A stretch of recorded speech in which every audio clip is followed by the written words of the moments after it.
కృష్ణారెడ్డి గారు, పీఓకేని మనం స్వాధీనపరచుకోగలమా? అసలు పీఓకేలో పరిస్థితి ఏంటి? పీఓకేని స్వాధీనపరచుకుంటే మనకున్న అడ్వాంటేజెస్ ఏంటి అనేది భరత్ రెడ్డి గారు చాలా సవివరంగా ఎక్స్ప్లెయిన్ చేశారు. అయితే ఇప్పుడున్న మనకున్న బలం నేపథ్యంలో పీఓకేని స్వాధీనపరచుకోవటం సాధ్యమేనా?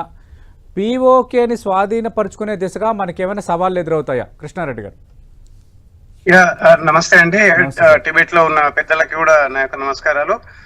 సార్, తప్పకుండా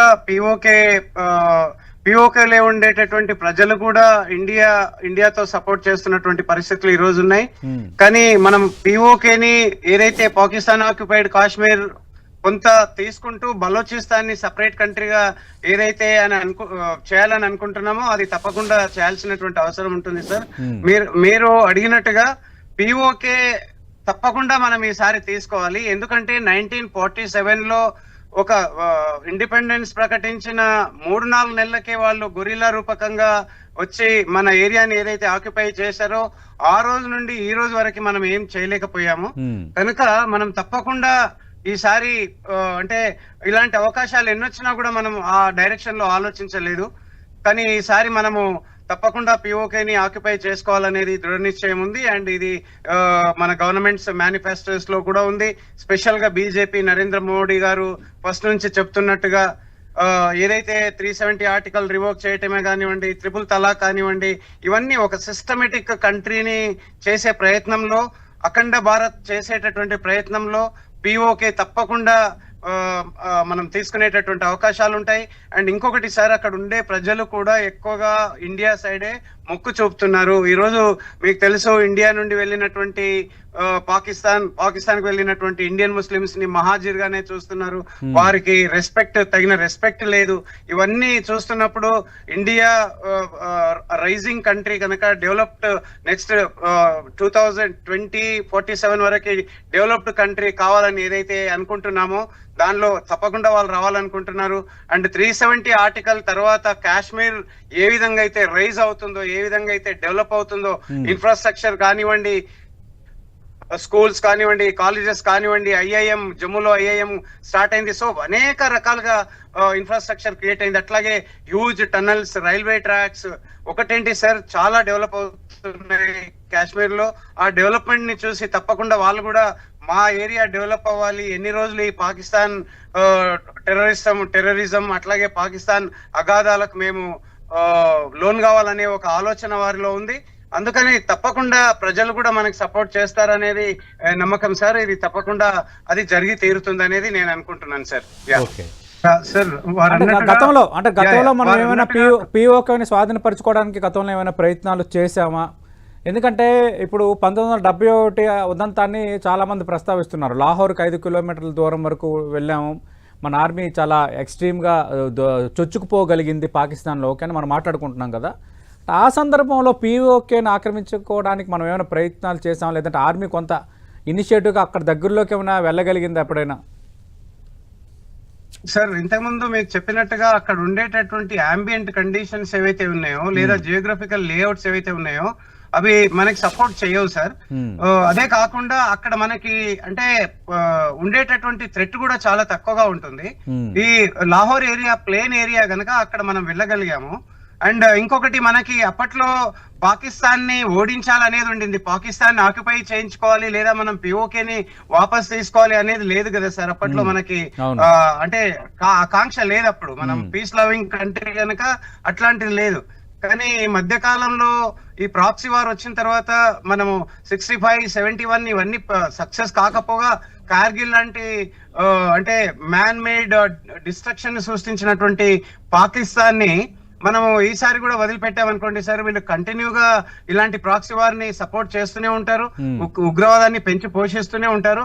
ఇప్పుడు వారు పెద్దలు చెప్పినట్టుగా కార్గిల్ వార్ లో మనం ఒక ప్లేటూన్ వెళ్ళినప్పుడు 10 మందే పైకి వెళ్ళగలిగారు, 5గురే వెళ్ళగలిగారు. లాస్ట్ కి మీరు కెప్టెన్ విక్రమ్ బాట్రా గారి సెకండ్ టైం ఏదైతే అటాక్ ఉండిందో ఆ అటాక్ లో 2-3 మిగిలారు.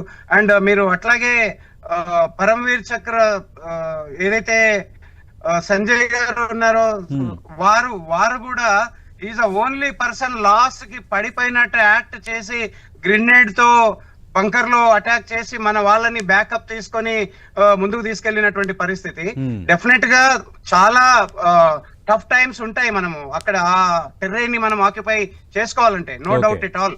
కాకపోతే మనం సచిన్ గ్లేసియర్ లాంటి ఎక్స్ట్రీమ్ కండిషన్స్ ని బేర్ చేస్తున్నప్పుడు ఇలాంటిది కూడా చేసుకోవాలి అనేది ఒక ఇది సార్. మనం అంటే డెఫినెట్లీ కీడించాలి మనం వెళ్ళేటప్పుడు, కానీ మేలు కూడా జరుగుతుంది అనేది నా ఉద్దేశం సార్. ఓకే, అంటే పాసిబిలిటీస్ ఉన్నాయా లేదని ఇప్పుడు జియోగ్రఫికల్గా అంత ఈజీ కాదని మీరు చెప్తున్నారు, భరత్ రెడ్డి గారు చెప్తున్నారు. మీరిద్దరు కూడా ఆ ప్రాంతాల్లో ఆపరేషన్స్ లో పాల్గొన్న వ్యక్తులు. అంటే ఇప్పుడు మరి how can we enter in to the POK, అది నా ప్రశ్న సార్. ఎలా ఎంటర్ అవుతాము, హౌ వీ కెన్ ఎంటర్ అనేది we have strategy sir. Indian army, Indian air force and Indian government have a big strategy.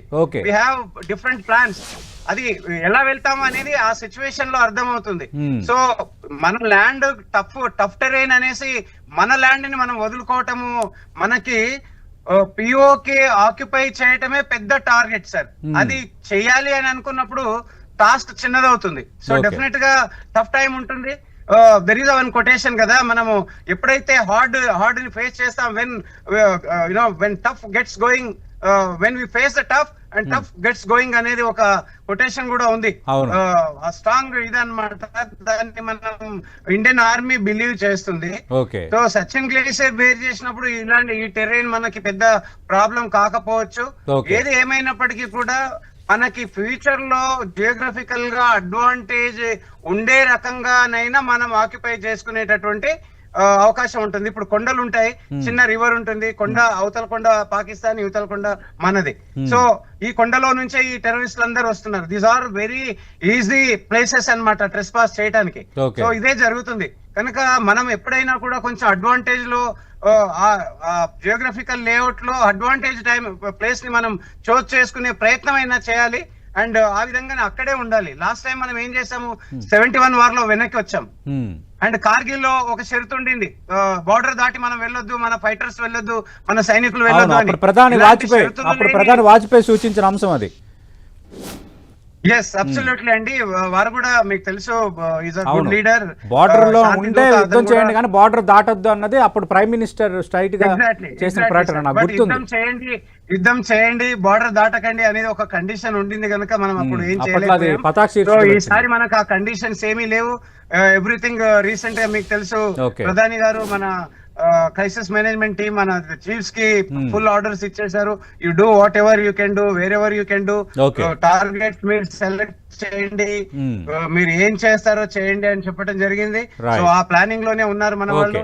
And huge గా sir systematic planning జరుగుతుంది. త్వరలోనే మనం ఒక పాజిటివ్ రిజల్ట్ వస్తుంది అనేది అనుకుందాం సార్. రైట్.